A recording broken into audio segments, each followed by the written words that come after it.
For more than 4,000 years, the sands of Egypt have guarded a secret. Right on the edge of the ancient city of Memphis, where the Nile once brought life to an unforgiving desert, stands a monument unlike absolutely anything the ancient world had ever seen. Built during the reign of Pharaoh Khufu, this enormous structure was once the tallest man-made building on Earth. But the Great Pyramid isn't famous simply because it's huge. It's famous because of the immense, almost impossible questions it leaves behind. So it really makes you wonder, did we truly understand how this giant was built, or are we still missing a massive part of the story? Well, in this explainer, rather than just giving you a standard history lesson, we are going to dive into the latest scientific data to investigate what is essentially the ultimate ancient cold case. We're going to look at everything from ancient fluid dynamics to cutting-edge particle physics just to figure out how human ingenuity quite literally created a mountain. Section 1. A monument for eternity, a mountain created by human hands. To begin our investigation, we really need to understand what this monumental 146-meter-tall structure actually looked like when it was completed 4,500 years ago. Because the rough, stepped structure you see today, that's actually just the inner skeleton. Originally, it looked radically different. It was covered in bright, polished Tura limestone that was sanded smooth so it would shine brilliantly under the hot Egyptian sun, and it was all topped with a gleaming capstone of solid gold or electrum. Mainstream archaeology views this as a grand tomb designed to reflect the sun's rays. But the sheer perfection of these materials has actually sparked some pretty fascinating alternative theories too. Some folks theorize that the pyramid was actually a massive chemical power plant, suggesting the limestone casing was specifically used as an insulator to stop electrical energy from escaping while the gold capstone released it. But hey, whether it was a tomb or a power plant, the engineering precision is just undeniable. Now, you might be asking, why don't we see that shining white structure today? Well, the pyramid's outer glory was the victim of both nature and human opportunism. In 1303 AD, a massive earthquake struck the Cairo region, cracking those beautiful marble-like casings and creating mounds of loose, incredibly valuable material. So by 1356, Mamluk sultans started salvaging these stones to build and decorate palaces and mosques in nearby Cairo. This was a practice that continued with rulers like Muhammad Ali Pasha well into the 1800s. So the outer shell was quite literally stripped away to build the modern world. Section 2. Engineering the Stone Giant. Moving mountains. This brings us to a massive logistical nightmare that has plagued historians for centuries. How on earth did they transport millions of these heavy stone blocks, some of them weighing up to 2.5 tons, without a single piece of modern machinery? Well, our first major clue comes from a wall painting from 1880 BC, found on the tomb of Juhudi-Hotep. For the longest time, archaeologists thought the person standing at the very front of the sledge, pouring liquid onto the sand, was just performing some sort of purely ceremonial ritual. But physics tells us a completely different, much more practical story. 0.3. That is the optimal friction coefficient.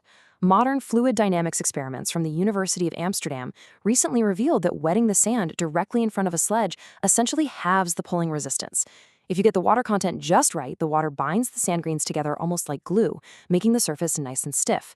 This drops the sliding friction coefficient down to as low as 0.3, which is actually remarkably similar to sliding wood on wood. So hauling these massive stones across the desert wasn't magic. It was a highly optimized, entirely possible physical science. But dragging stones to the site is just step one. Lifting them 146 meters up into the sky? That's a whole different ballgame. Standard theories usually point to ramps, but honestly, both of the traditional ramp models completely fall short. A single, long, straight ramp would require a gentle slope, meaning the ramp itself would have to be over a mile long. There is literally no room on the Giza Plateau for that. Plus, a ramp that size would require more material than the pyramid itself, which makes no sense. On the flip side, a completely external spiral ramp wrapping around the pyramid would just be too narrow for the two-way traffic needed to build a pyramid in roughly 20 years. And it would make placing those smooth outer casing stones nearly impossible. To solve this incredible puzzle, French architect Jean-Pierre Houdin proposed a revolutionary internal ramp theory, and he modeled the whole thing using advanced 3D architectural software. He asked a simple question. Instead of a massive external structure, what if the pyramid actually built itself from the inside? Houdin's model works in brilliant logical steps. First, they use a smaller, manageable external ramp to build just the bottom third of the pyramid, getting it about 160 feet high. Meanwhile, an internal spiral tunnel is constructed simultaneously right inside the masonry. Once that bottom third is done, they completely dismantle the external ramp, pull its blocks up, and the workers finish building the rest of the pyramid from the inside out using this hidden spiral tunnel. And get this, microgravimetric surveys, which actually measure the density of the pyramid, have found lower density lines spiraling up the edges exactly where this internal ramp would be. Section 3. The people behind the pyramid. A civilization at work. Amazingly, we actually have a daily log from over 4,500 years ago written by a middle-ranking official named Inspector Mirror. This recently discovered diary of Mirror is the absolute oldest known papyrus with text. It gives us this astonishingly detailed log of Mirror organizing 40 boatmen to transport heavy limestone blocks from the Tura quarries directly to the pyramid site, which they referred to as a Het Khufu or the horizon of Khufu. So this isn't the diary of an overworked slave, it's the meticulous logbook of a highly organized logistics manager. For centuries, popular culture and Hollywood have imagined millions of forced laborers toiling away in the sun. But archaeological excavations at the lost city of the pyramid builders completely shatter those old myths. This wasn't some cruel camp of slave labor. It was a massive, purpose-built urban settlement covering over 17 acres. The workforce consisted of highly skilled craftsmen, managers, and seasonal laborers who were incredibly well fed with meat and bread from massive royal silos and bakeries. They even received proper medical care. Building this wasn't just a construction project, it was an entire civilization mobilizing together with a single, highly organized purpose. Section 4. The perfect alignment. A guide in the stars. So this highly organized workforce wasn't just hauling heavy stones around. They were executing absolutely brilliant science. The Great Pyramid is aligned to true north with a deviation of less than 3 minutes of arc. That level of precision is just mind-blowing. But how did they pull that off without modern compasses?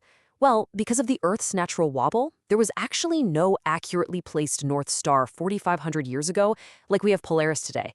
Instead, researchers analyzing the alignment of all Old Kingdom pyramids deduced that ancient builders looked to specific circumpolar constellations. They likely used what astronomers call the simultaneous transit method. It's beautifully simple, yet total genius. Ancient astronomers would track 2 specific stars in the night sky. They would wait for the exact moment when these 2 stars aligned perfectly vertically.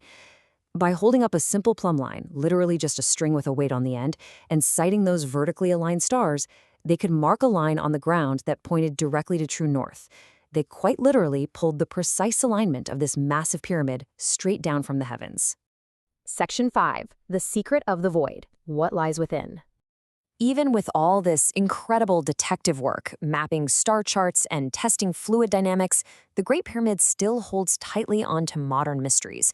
For instance, deep inside lies the king's chamber. But when it was entered in modern times, no royal mummy was found, no treasure, no golden throne, only an empty stone sarcophagus, which has sparked endless speculation. To look deeper into the pyramid without destroying the ancient stone, scientists turned to cutting-edge particle physics. They used cosmic ray muons, which are subatomic particles created when cosmic rays hit our atmosphere. They rain down on Earth constantly and can partially pass right through solid stone. By placing special detectors inside and around the pyramid, scientists in 2017 were able to essentially take a giant, non-invasive X-ray of the pyramid's interior by measuring how many muons were absorbed by the stone versus how many passed through empty space. And what they found completely shocked the world. 30 meters. That is the minimum length of a massive, completely unknown empty space situated right above the Grand Gallery. It's now known as the Scan Pyramid's Big Void. Confirmed by 3 different independent muon detection technologies, this is literally the first major inner structure found in the Great Pyramid since the 19th century. Its cross-section is similar to the massive Grand Gallery itself, and right now we have absolutely no idea what its purpose is or what might be hidden inside it.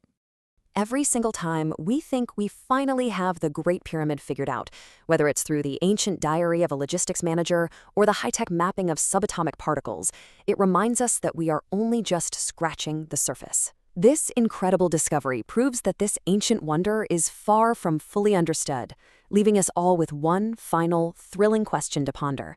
What is waiting for us in the dark?